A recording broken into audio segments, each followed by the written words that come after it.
All right, how's everybody doing? Same normal faces. Nice you all to keep coming back. That's a good I thing. know normally you've already moved on to the next one.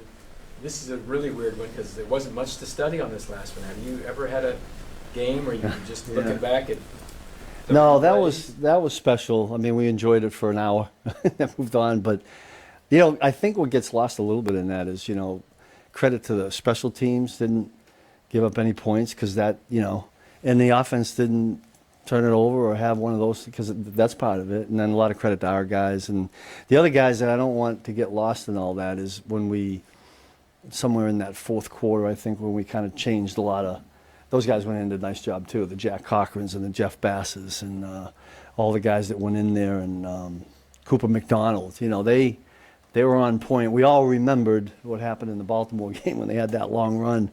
So I think everybody was thinking about that. But it's a special thing. I'll think more about it, I think, when the season's over. What I did tell the guys was I hope that's not the best game we play this year. That would be kind of nice, right? The players, they physically don't have 65 plays to go through. But mentally for you, I mean, you only had to make 20-some calls, right? I mean, Whatever. It was like feel in different? 30s. It's funny. I'm like one moment at a time. I mean, it's like one series, that series over. I'm just thinking about what can happen on the next. And at the time, you don't know that it's going to come out like that. So I'm just thinking about the best way to stop the opposing offense on the next series. And then the game's over and you look up and, you know, I think the guys should be really proud of that. Generally speaking, you guys have had a lot of success against some elite backs that have gone off against other teams. I guess what do you think has been the secret sauce? I don't really want to talk about that because what if it comes up this time? I'm not even going to hit that one. I mean, I hope it's because our guys, you know, rise up to the challenge. But we're about to face some other ones this week. This number 22 that has jumped onto the scene is really, really good. All three of these backs, I think, do a really good job of breaking tackles. So that's never going to change for us in any game that we go into. That the first focus is going to be on stopping a run attack because I firmly believe if you don't do that, you get yourself in trouble.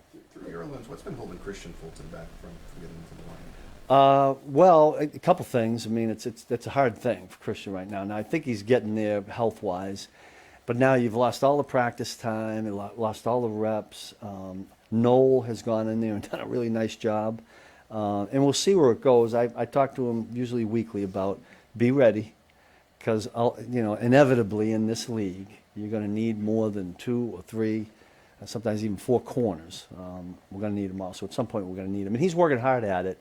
It's just that, and especially with where we're going with practices now, we just can't get that volume of reps for guy. And so we're kind of sticking where we're at right now. Your offense, on the other side of the football, is averaging 3.5 minutes to drive. I mean, it's the most time anybody in the league.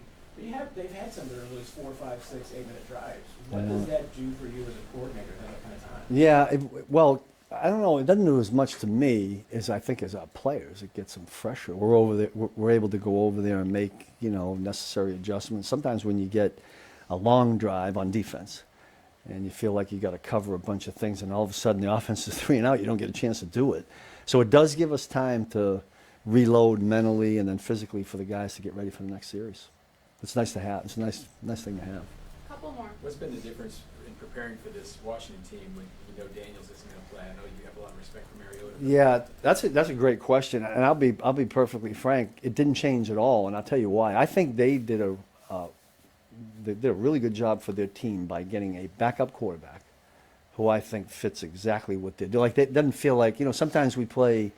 Let's say we play a drop back quarterback, and the backup is a athlete, and we always got to talk about and maybe have a couple of reps in practice in case this happens. I don't think they skip a beat in terms of what they're doing offensively. I think Cliff just runs the offense because he knows the next guy in there, and I got a lot of respect for Marcus. I think he's 11 seasons in this league. You know, put a highlight tape on yesterday morning. First thing we started off with of just plays he's had with his feet and with his arm. And I think he fits this offense really, really well. Steve, what have you seen from Leo Chanal over the last 3 years, and especially in this season? Yeah, listen, Leo is a key guy to what we do and what we've become because of how many things he can do. I mean, you guys have all seen it. He plays linebacker, then we put him at end. He's gone in there and played tackle. Eventually, we'll probably have him out at corner.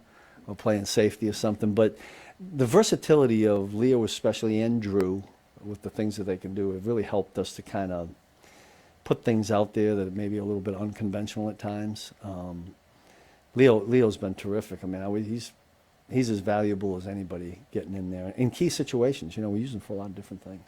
How does losing Omar Norman allowed affect what you want to do on the interior defensive line? Yeah, I was really disappointed to lose Omar. I mean, it was kind of a up and down year from in terms of being healthy, right?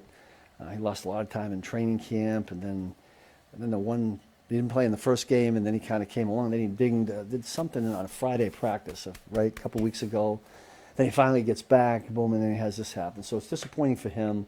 You know, he'll grind through it, and we'll get him back next year. What I thought he gave us was some juice inside, you know, with the way he moved. We won't have that now. I mean, we'll get some next guys to step up, and Jerry will get more time, and Derek will get more time. I think Derek's been practicing and playing really solid for us, so we need that. You know, Chris is in there, and then, you know, we may have to ask some DNs to go inside and mix and match it a little bit. But we took a little bit of hit there because I thought Omar was doing that, and I expected him to continue that way. So we just need to get him healthy. Yeah, thanks.